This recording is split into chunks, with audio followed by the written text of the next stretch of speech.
జిల్లా స్థాయిలో చూస్తే మనం ప్రతి ఒక్క మున్సిపాలిటీ కానీ కార్పొరేషన్స్లో అదేవిధంగా ప్రతి ఒక్క గ్రామ పంచాయతీల్లో కూడా గార్బేజ్ వల్నరబుల్ పాయింట్స్ ఏమైతే ఉన్నాయో ఐడెంటిఫై చేసుకొని దాన్ని క్లీన్ చేసుకోవడం అదొక కార్యక్రమం కింద టేకప్ చేయడం జరిగింది జిల్లాలో.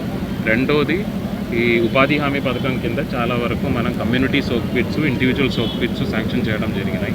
ఈ సోప్ పిట్స్ కనీసం ప్రతి గ్రామ పంచాయతీలో కూడా శాంక్షన్స్ ఉన్న ప్రతి గ్రామ పంచాయతీలో కూడా కనీసం ఒక సోప్ పిట్ అయినా ఈరోజు గ్రౌండ్ చేసి ఆ సోప్ పిట్ గ్రౌండ్ చేసిన దీంతో పాటు చుట్టుపక్కల ఉన్న ఒక 20-30 మందినైనా పిలిపించుకొని దానికి సంబంధించిన అవేర్నెస్ కల్పించడం, అది కూడా ఆల్రెడీ ఆదేశాలు ఇవ్వడం జరిగినాయి మన సిబ్బందులకి. అది కూడా లోకల్ జనాలని అంటే అక్కడ ఉన్న లోకల్ పాపులేషన్ని కూడా ఇన్వాల్వ్ చేసుకొని చేయమని చెప్పాము. సో అది రెండో కార్యక్రమం కింద తీసుకున్నాం. మూడో కింద మన ప్రతి ఒక్క గవర్నమెంట్ డిపార్ట్మెంట్స్ అంటే పెద్ద డిపార్ట్మెంట్స్ ఉన్నాయి, చిన్న డిపార్ట్మెంట్ ఉన్నాయి, కనీసం ఒక 10 గవర్నమెంట్ ఆఫీసర్స్ అయినా సెలెక్ట్ చేసుకొని దాన్ని క్లీన్ చేసుకోమని చెప్పి సీఎం గారు ఆదేశాల మేరకు అది కూడా మొదలు పెట్టడం జరిగినాయి.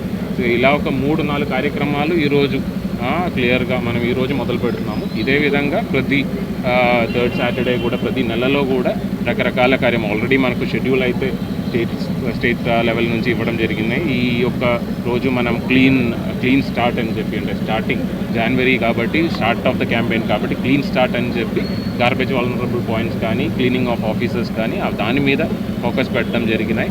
నెక్స్ట్ ఫిబ్రవరి, మార్చ్, ఏప్రిల్ అలా ఒక్కొక్క నెలకి ఒక్కొక్క థీమ్ ఉంది. ఆ థీమ్ ప్రకారం ప్రతి ఒక్క నెలలో ఉన్న థీమ్ ప్రకారం దానికి ముందు ఒక 20 రోజు మనకు 3వ సాటర్డే కాబట్టి ఇనీషియల్గా ప్రిపేర్ చేయడానికి ఒక 15 నుంచి 20 రోజు దొరుకుతాయి.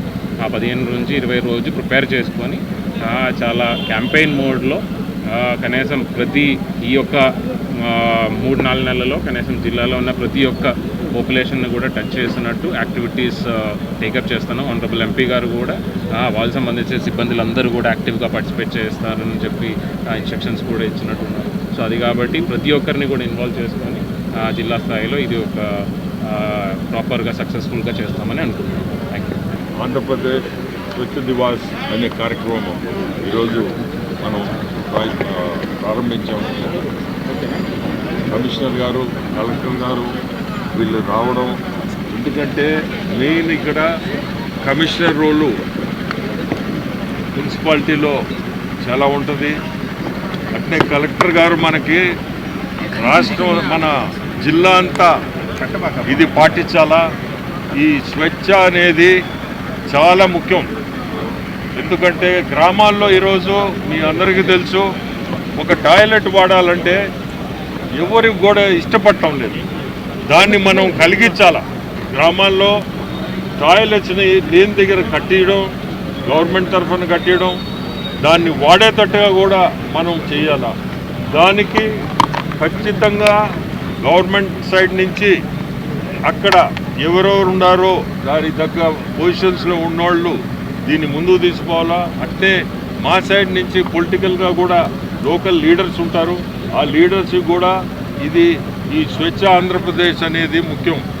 సో ఖచ్చితంగా ముందుకు తీసుకోవాలంటే గ్రామాల్లో లీడర్స్ కూడా దీన్ని ముందుకు తీసుకుపోయేదానికి ప్రతి ఒక్కరికి కూడా ఇది మనం వాళ్ళకి 10 సార్లు చెప్తే కానీ ఈ టాయిలెట్కి పోవాలా మనము అనే కోరిక వాళ్ళకి కలిగించేటట్టుగా మనం చేయాలి. చేస్తే కానీ అది ముందుకు పోదు. స్వచ్ఛ ఆంధ్రప్రదేశ్ అనేది చాలా ముఖ్యమైన కార్యక్రమంగా తీసుకుంటారు మన ముఖ్యమంత్రి. సో దీన్ని ఇంపార్టెన్స్ కూడా మనం కూడా దాన్ని ముందుకు తీసుకుపోవాలంటే మనందరం కూడా దాన్ని ముఖ్యంగా తీసుకొని ప్రతి ఒక్కరూ కూడా ఒకటే చెప్పేది, మన ఇంట్లో శుభ్రత అట్నే బయట కూడా అదే శుభ్రత ఉండాలా. అది మనసులో పడిందంటే యువకులు మెయిన్ ఇళ్లలో చూస్తుంటారు, బయట వచ్చి కూడా దాన్ని ముందుకు తీసుకుపోయేదానికి యువకులు ఈరోజు ముందుకు తీసుకుపోవాలా. వాళ్ళకి ఆలోచన రావాలా. శుభ్రత అనేది ముఖ్యం. అది చేయాలంటేనే పెద్దలు, పిల్లలు ప్రతి ఒక్కరూ మనసులో అది మనం అందరం దాన్ని పాటించేటట్టుగా ఈరోజు ప్రమాణం చేసినట్టు మనము దీన్ని ముందుకు తీసుకోవాలని.